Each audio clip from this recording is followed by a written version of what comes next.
Man, what is good, everybody? This is Manny, and this is the Talking Sports with Manny YouTube channel. On the episode, I got my guy Phil, just Phil, no What's up, last my name, man? just Phil. Um, he is from the Command Center. What's the new name of the new group that you're with? It's the Commander Center. Commander I Center. help out with I help out with that every once in a while. Yeah, didn't want to butcher it, man. So we're gonna talk 53 today. But before we do that, we're gonna run the intro. And we're gonna get this show on and popping. All right,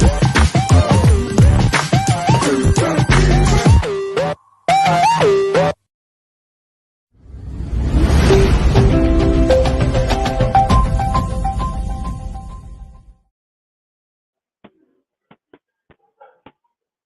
All right, man. We are live. We got Hawk in the building.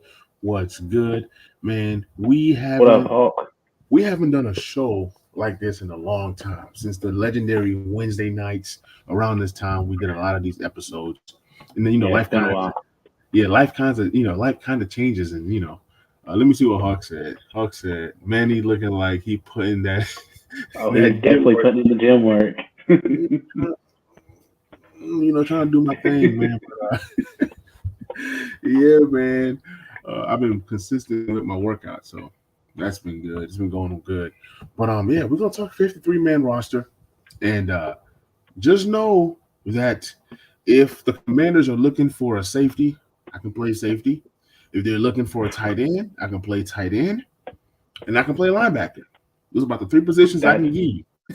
that's where we need you, linebacker. It's looking rough. His shoulders got him looking like the Black Panther. Man, I miss these live shows, man. So Phil, man, let's go ahead and just start with the quarterback position. I think that's pretty easy one, right? But talk to me a little bit Definitely. about the quarterback position, what you're expecting, and where you see this group going, or you can even do some stat projections if you feel. Well, go ahead. Um, I mean, this is a cut and dry position group. This is Wentz, Heineke, and Howell.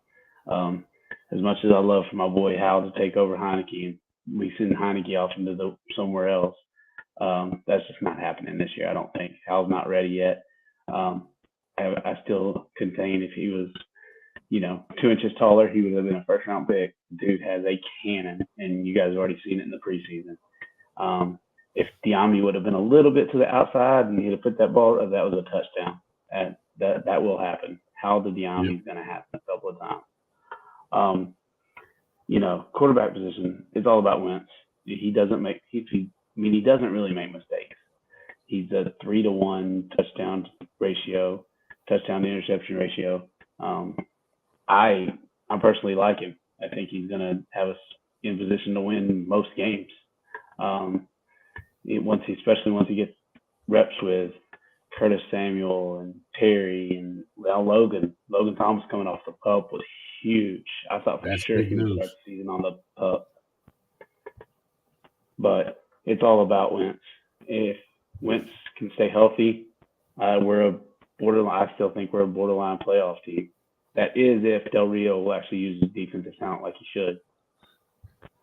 Yeah, Del Rio, man. Look, first it was Scott Turner pissing me off, and then now it's Del Rio pissing me off. These coordinators, you got to do your job. You were brought in to Yeah, either coach the defense, coach the offense. You got to do more. Now this year, Scott Turner has no excuses. You get the quarterback that you wanted. You yep, got some weapons that you wanted, and now it's just all about health. Like Logan Thomas coming back, that's a big ad. You know what I'm saying? So oh, it is for sure. I'm just hoping that we're healthy. Okay, but before we get to the Yeah, tight end position, I'm gonna share my screen. I wanted to talk about the running back position. Is that your dial up, Phil? what's that? Is that your dial up? That was my phone. Okay, I heard the AOL Being in the background. I thought it was no, about to I kick don't you have out. AOL in the background. Remember those free CDs? Oh man, AOL was the stuff, man. But so when we look at the running back position, right? This is one that I actually have legit questions about because if you remember, I've been preaching about Brian Robinson Jr. You don't draft a guy in the third round to just come in and not have an impact. You spent some draft capital on Brian Robinson, and that was part of that trade back for Jahan Dotson. Now, you got Antonio Gibson, J.D. McKissic, Brian Robinson, right? And then I'm thinking they keep a fourth guy. Do you think it's Jonathan Williams or Jared Patterson, or do you think they just keep three? What you think?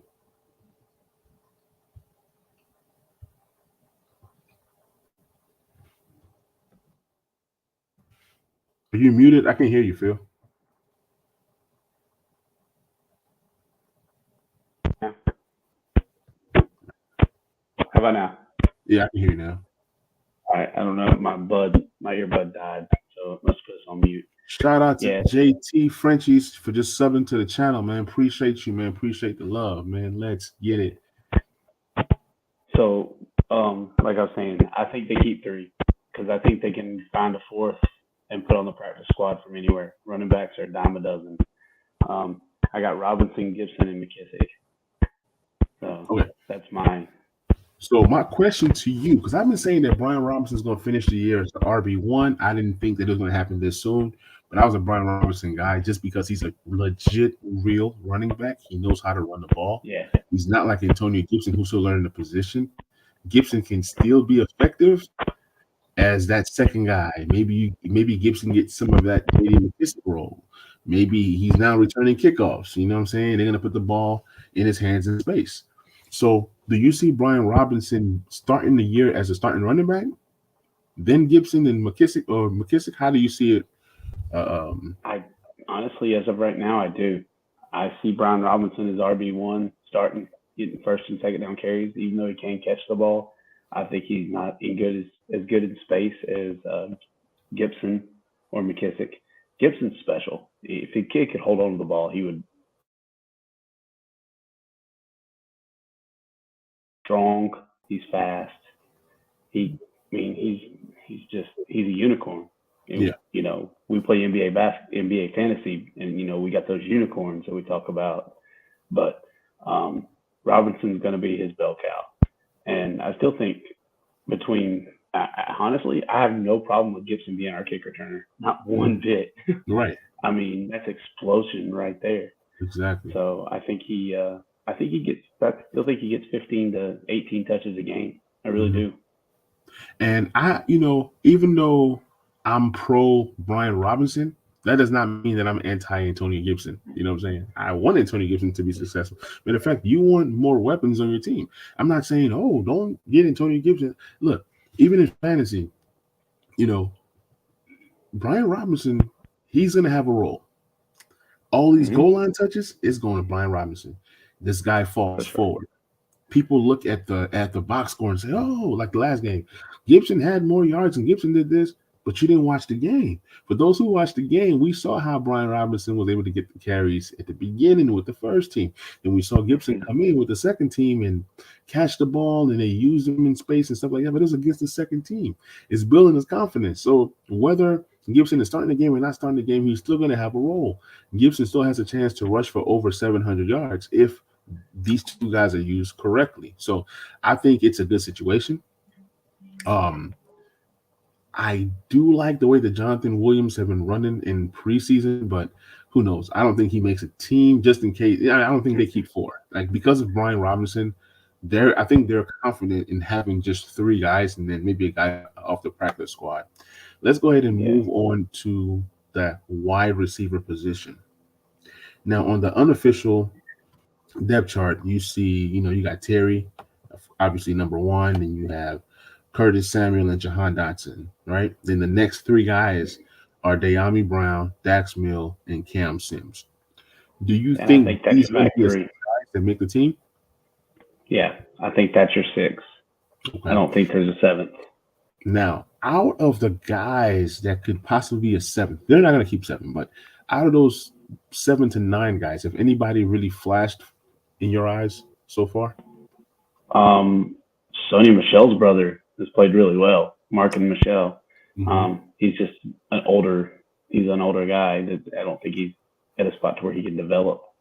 Um, Kyrick McGowan, he looks like he's a special team guy, but the way he returns, I don't like it. Like he seems timid, and that's he's a fourth string wide receiver. Um, I think McGowan and Michelle are both practice squad guys, Right. and I mean I hope we can hold on to both of them because I think especially McGowan, I think you can. I think there's something there that you could possibly develop. Right. Hey, I'm sorry. This comment is funny. Hawk said, at this point, I would call Adrian Peterson. Y'all know he need the money. Plus, he stays We in don't need shape. AP. Yeah, we don't need We Adrian don't need Peterson. Peterson. Our running backs are good. We're good. Yeah, I'm guessing that was a joke. Hawk also says, he says, would that hurt Gibson's contract negotiations after he's funded for back-to-back seasons, 100K I seasons? think he's saying he ran for I mean he is a 1,000-yard rusher back to back. When's the last time we had that? Yeah. So I mean, I think Gibson has talent, like you said, but at the end of the day, man, I mean, you don't pay a running back. I'm not paying a running back, so I don't think they pay Gibson. And if they do, it's not going to be what Gibson wants. Exactly. JT said, "Give me Greg Williams." I like Greg Williams. He's going to send the blitz. He's going to send the blitz. He's aggressive. And I was listening to Wale's show, All Burgundy and Gold Earth thing. You guys go subscribe to that show. He was talking about Greg Williams bringing in the pressure, and then Manusky not bringing the pressure, and then Jack Del Rio being in between Manusky and Greg Williams.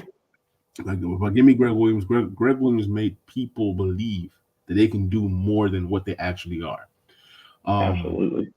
So actually, a guy I watched Hard Knocks on HBO, and a dude that I love is the linebacker coach for Detroit, Kelvin Shepard.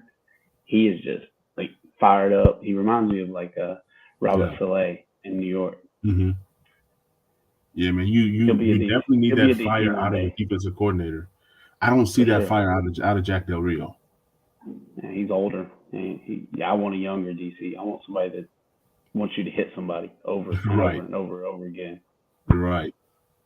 So we talked about the wide receiver position. We're going to get to some positions that I don't really care for, but that's Phil's specialty. Let's go ahead and talk about the offensive line. We got Charles Leno, left tackle. I think that was a steal, getting Charles Leno at the money that we got him at and how we got him. I think that was just awesome. We added Andrew Norwell, right? And Chase Roulier is coming back. He's getting healthy. Trey Turner has been hurt, but I think that Trey Turner is going to be a huge asset for us when he's fully healthy. You got Samuel Cosme, who is just a dog, right? Then the depth behind these five guys, you got Cornelius Lucas, our swing tackle. You got Chris Paul, Tyler Larson, Wes Schweitzer, Sadiq Charles. Now you also got a notable guy in Keith Ishmael.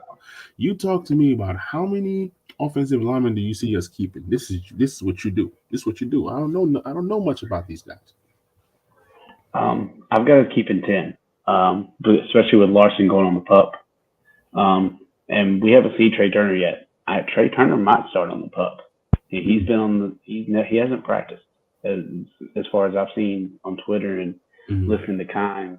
Like, I don't think Turner's practiced at all. I've got Leno, Norwell, Chase Roulier. I got Schweitzer starting over Turner. I think Schweitzer's a better run blocker, and he knows our system. Cosme, of course, Lucas. Chris Paul, he's a very intriguing guy, 7th rounder, but they say he's got that dog in him. He's mean.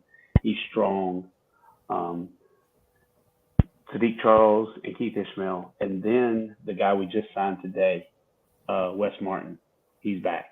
Oh, so big boy, strong boy. So I have Wes Martin making the team over that Aaron Montero kid from Carolina, who played almost the entire Chiefs game because he had nobody to play. So, and the thing about this coaching staff is that when they like a guy, they like a guy. If let's say what's his name? What's that? If Eric Flowers wanted to come back for cheap, would you welcome him back? Yeah, I would. I would If too. they if somebody cut him or something like that. But I mean, he's gonna make. Well, I forgot where he signed, but Okay, Eric he's Flowers is okay. gonna make So the okay, team. so he's on the team. Oh, he's on a team somewhere. Yeah, he Okay, signed. okay. I can't remember where he signed, but he's on a team. I think he might be in Carolina actually, Mm, if I remember correctly. But Eric Flowers, yeah, I would take him back in a heartbeat. I mean, right. you know, unfortunately, trading for Wentz, you got a quarterback making almost quarterback money. You got to make cuts somewhere, and Yep. O line, honestly, all I can say is in Matsko I trust. That Right. man can do amazing things with O line. And just imagine if we had a franchise quarterback like a Kyler Murray or whoever, Yeah. the line would look worse than it looks now because of money. Yep. So everybody wants a franchise quarterback, but you don't know if you get a franchise quarterback, you probably don't have enough money to pay Terry. I'm just being real. Oh, for sure. No, you don't. That's when you go first There's a round this reason year. Tyreek. There's a reason Exactly. Tyreek Hill's not in KC Yep. anymore. Yep. And look at Devontae Adams. He wanted money. He went elsewhere. So this is Hmm. happening in more places than one. It's starting to get hard to have a franchise quarterback and a franchise wide receiver on the same team. And if for those teams that do have a franchise quarterback and franchise wide receiver, they're either young and haven't hit that rookie contract, or they're still on that rookie contract, or it's or okay, let's say if you do have one, then you're hurting at another position. It's only but so For much sure. dollars you have to go around. So with the offensive You're line that right. we have, I love the line. I think there's room for improvement. I think there's depth. I think there's hungry guys. There's big guys. All kinds of guys on this offensive line. A position that I did skip was tight end. Now we got to get to the tight end position because it is intriguing and it is kind of confusing. When the season started or before the offseason started, we had 7 tight ends on the roster. Remember, we had Hmm. AGG, he retired, right? So you got Logan Thomas, John Bates, Cole Turner. Then you got Curtis Hodges, Amari Rogers, Eli Wolf. But we picked up a guy that I'm really, really intrigued about in Kendall Blanton. He did step up Hmm. in NFC East. I mean, I said NFC East. In that NFC Championship game, I think it was like 5 catches for like 60 something yards. He's proven, and it takes tight ends a while to develop. So I'm Yep. okay with Kendall Blanton making the team. I'm thinking it's going to be the first 3 guys that I I mentioned. think. I think he And does. I think yeah, he's number 4, hmm I mean, it especially just with. only I mean, Amari Rogers. He was a quarterback last year in college. mhm, I mean, that's where he played. So he's got a lot to learn. He's right. somebody we can get through to the practice squad. Same with Curtis Hodges. We got 2 developmental tight ends that are really young. No, Ron is not hiding Cole Turner. He's 6'7". You can't hide a guy that's 6'7". um, Cole Turner is he. I think he's legitimately a little injured right now. I think it's his hamstring. Right. They don't want to push him. Him and Wentz already have this rapport from practice. Um, and he's huge. And he's 6'7", and he can run. Right. Not much of a blocker, but that's what we got Bates for. And Logan hmm Thomas is a decent blocker. I didn't really see Blanton block much in the Super Bowl. Um, I saw him catch some balls. That's it. But I think there's a reason we brought Kendall Blanton in. hmm And I know Eli Wolf went on the injured reserve as well. Right. I So mean, ooh, we're hurting. We're hurting already, and we got a we're lot of hurting bad. people injured. Luckily, they're guys that will be working at FedEx next week. Right. And we also have to remember that Ron Rivera didn't draft Terry. He actually came into join the team Terry's second year in the league. And even in Terry's first year, he did ball out, if I'm not mistaken. I mean, Terry's balled out every year he's been here. But Yeah. yeah, Cole Turner is going to be involved in the red zone offense. He was brought here for a purpose, and that's another one of those trade backs from Jahan Dotson trade back that also got us Brian Robinson, Sam Howell, and Cole Cole Turner. Turner. So that's a pretty good haul. These guys are the future of this team, and I would take this haul any day over Chris Olave. That's just me, though. Yeah, for sure. Absolutely. I agree. Yes, sir. So we've talked about the tight end position. Now we transition to the defensive side of the ball. We're going to start with the defensive ends or the defensive line. So obviously, Chase Young, he's going to start the season on the PUP. He's going to miss 4 games minimum, right? So you have Chase Young, Montez Sweat. Then the next 2 guys after that is Casey Toohill and James Smith Williams. Is it Toohill or Tool? Toohill. You're right. Toohill. Just making sure. You know what I'm saying? Because English is my second language. But you got William Bradley King, and then you have Shaka Toney. Bunmi Ratomi, I don't think he makes a team, but I mean the defensive line, they're deep enough. It's just, can they be productive enough? That's what it's always been. We got people. Casey Toohill is nice. William Bradley King. These are guys that have been in the system. Shaka Toney, James Smith Williams. It's time to start stepping up. Especially these last 4 guys that I mentioned. If they don't step up, you're going to see a lot of these guys not being on the squad next year or even being replaced mid-season. Obviously, the defensive line took a hit last year when we lost 2 of our better defensive linemen, backup guys that can start all around the league. You have Deron Payne, Jonathan Allen. Then we drafted for Darian Mathis, who I like. You got David Bada, you got FAO Bada. I mean, all the Badas, right? We're the baddest team, literally. But how do you see this defensive line shaking out? Well, like you said, Chase Young starting on the PUP. We saw that coming. Nobody knew that was. I mean, that's not a surprise. So you got to move James Smith Williams up to a starter, which he played well last year when Young went out. He's disciplined. He knows how to hit his rushing lanes, and that seems like what Del Rio and Rivera want. I've got Obata making it over Bada, and I've got Daniel Wise making it as well. Oh, and I forgot about him. I've got Shaka Toney over William Bradley King. Just because Tony's shown that explosiveness around the I feel you. Yeah. I think King and our new number 91, I can't pronounce his name, Panusik or whatever like that. The 4th guy. He's wearing Kerrigan's number, by the way. Jacob Panasulik. Yeah, whatever his name is. I can't say it. I think those would be our guys on the practice squad that we'll probably activate one day one, or those guys you can bring up until Young comes off, and then Young comes off the PUP list. It's release the hounds.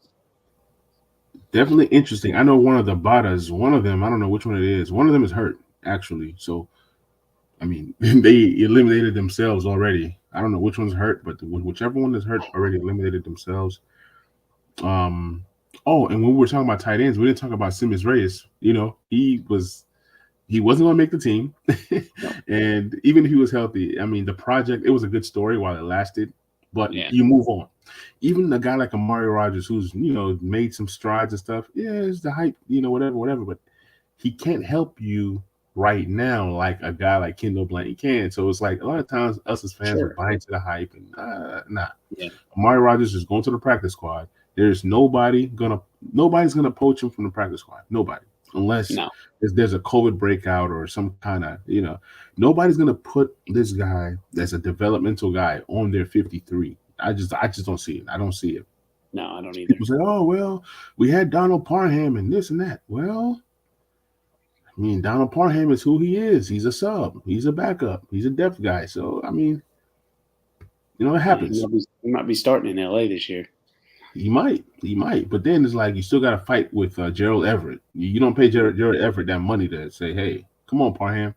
And he's coming off that injury. So, yeah, he could be starting this year. But shout out to the guy. But look how many years it took. It's like going into year 3 in that system. So, it's like tight ends, I tell people, it takes them a while to really develop into a legit tight end. And then with tight ends, you can also find tight ends on the street. I mean, we found Logan Thomas, right, on the street. I mean, Darren Waller was found on the streets. I mean, you find these guys. Sometimes they become special. Sometimes they don't. It's just one of those things.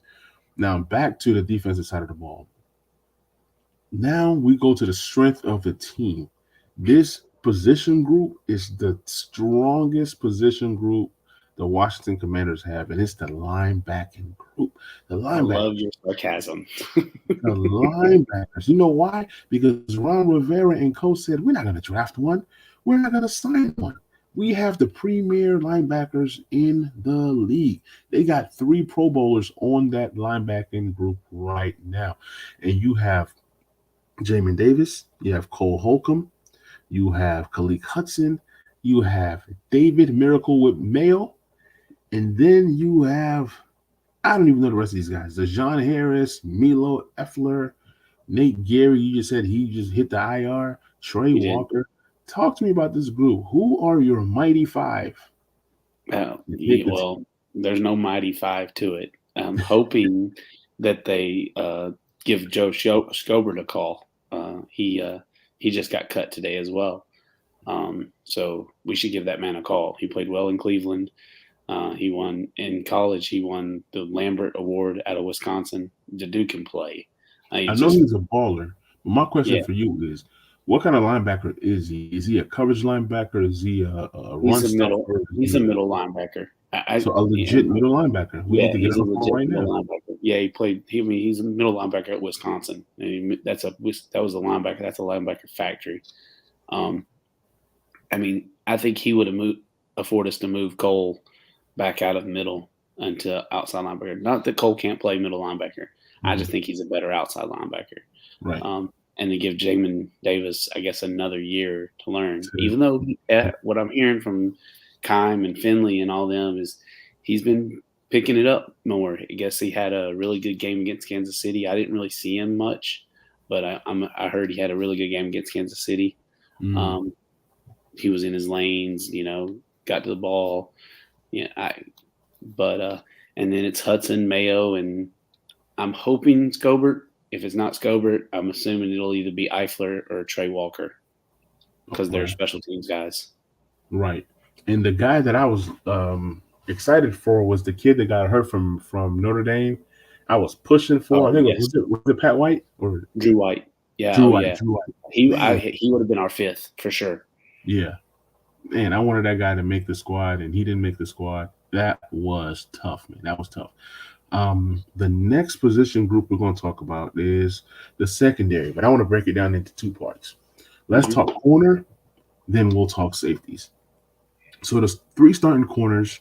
You got Kendall Fuller, William Jackson III, Benjamin St-Juste. Then the guys that are backing them up is Corn Elder from Nashville, Tennessee. Okay, Christian Holmes and Danny Johnson.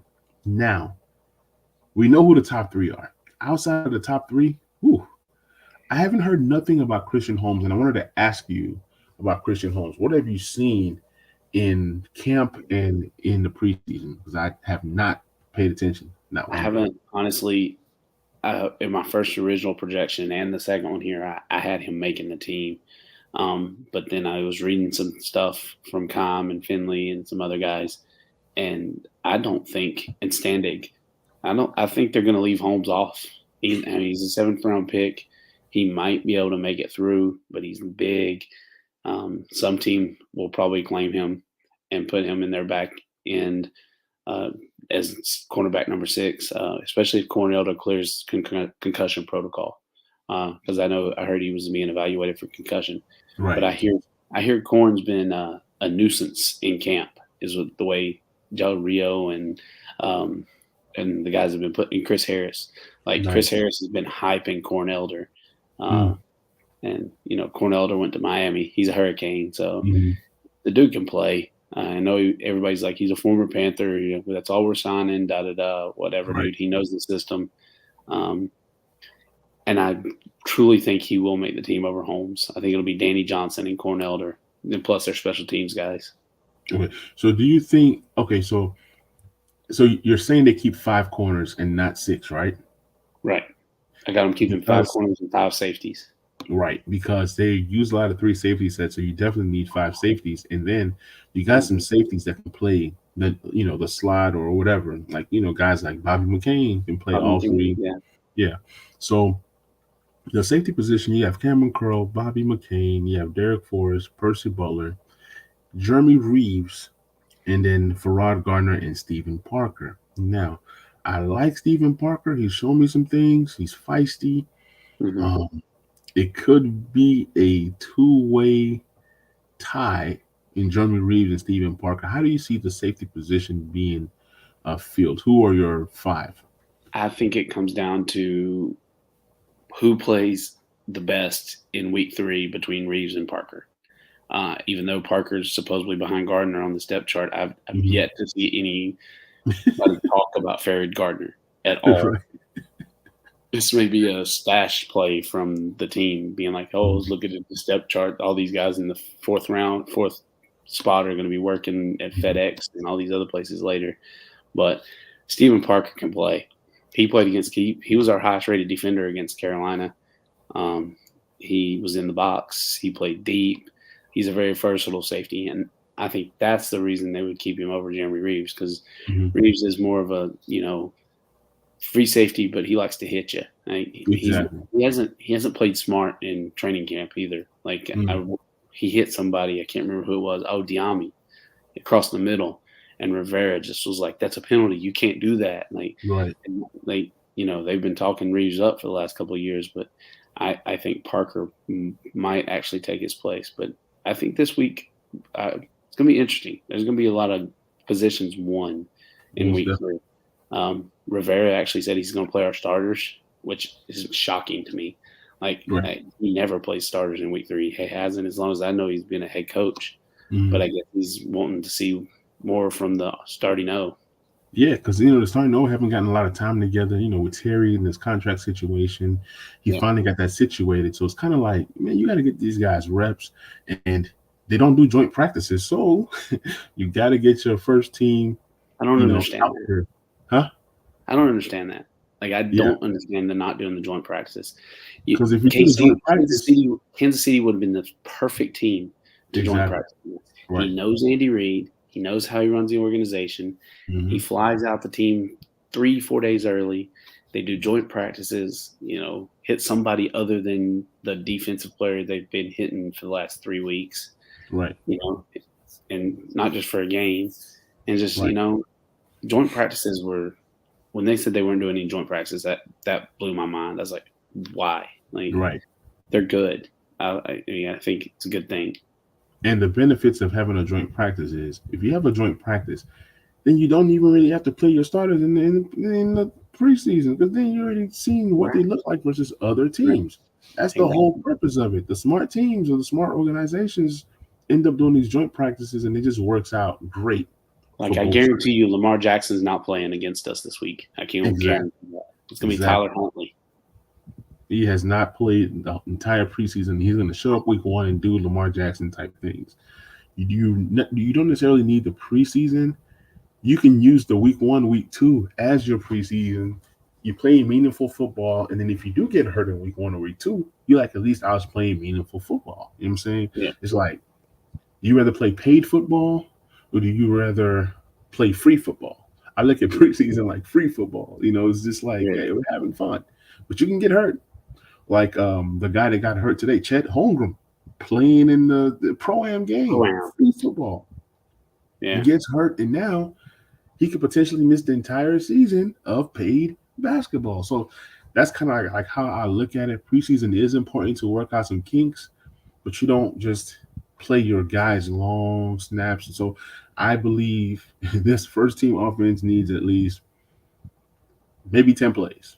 I think Ron Rivera wants to give Carson Wentz one more chance to see if he can score. He wants to see Carson Wentz throw for a touchdown. So, I don't think it's necessarily about him scoring. I think, I really truly believe if he would have had a healthy offensive line last week, we would have saw him the entire first half. Okay, we didn't have Norwell. We didn't have Leno. We didn't have Turner. We did not have Rouillet was on a pitch count. Mm-hmm. He was going to play only 2 series. Right. You had Montero and Ishmael and Toth and Rashad somebody, all trying to protect Carson Wentz. That's not who I want protecting my starting quarterback in week 2 of the preseason. Right. So makes plenty sense, man. So before we leave, do you have any closing remarks? Not really. I wish you could come to the game in November 6th, bro.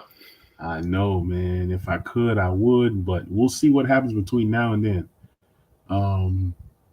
I would say for this next preseason game, I don't have any expectations.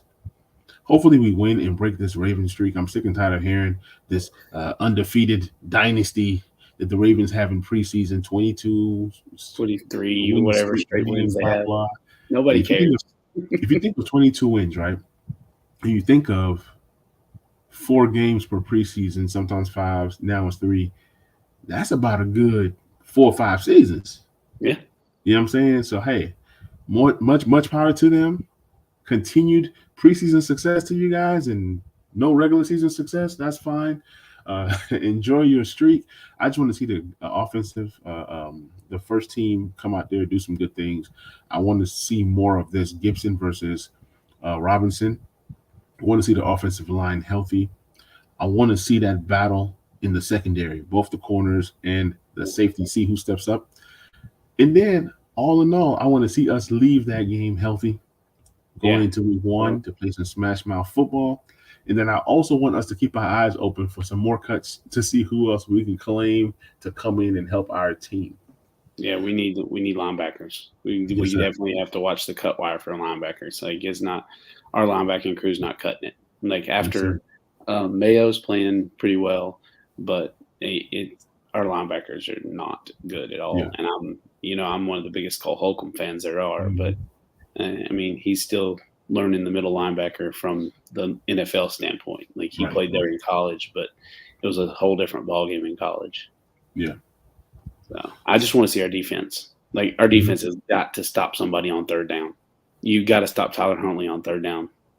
Like, I'm sick of 3rd and 6, 3rd and 8 being completed. Like, if they're down to 3rd and 8, it's an automatic first down for that team because they're playing the Commanders or Washington. Yeah, I mean, it's not what I expected from a Del Rio ran defense. I was excited about the hire at first, but he's very quickly souring on me. I'm very sour on Del Rio right now. Right. Yeah. So team is bad. Defense is awful. I think that was the title of the last episode. It was like Mahomes is Mahomes. Defense is awful. Like, I mean, I was calling this team trash, this defense trash. I was ripping this team apart on Twitter for those who follow me. I mean, we just got to see more, man. But enough about that. Let's just see what happens on the next episode of Dragon Ball Z. So once again, guys, this is the Talking Sports with Manny YouTube channel. Please subscribe. Please share. Please like, all that good stuff. And if you're listening to the audio version, whether it's Apple or Spotify or Google, please leave me a rating and a comment. I will kindly appreciate it. Once again, Phil, thank you so much for coming on the show. Where can the people find you? Always, man. I share some stuff on Command Center. I got a Twitter as well. It's Command Center 1. Trying to get that growing a little bit. I'll help my boy Cal out. Other than that, you find me at work. I heard that, man. So, guys, this is your guy Manny, and you are listening to the Back Row Commanders show. Catch you guys on that next episode, and we are out. Peace.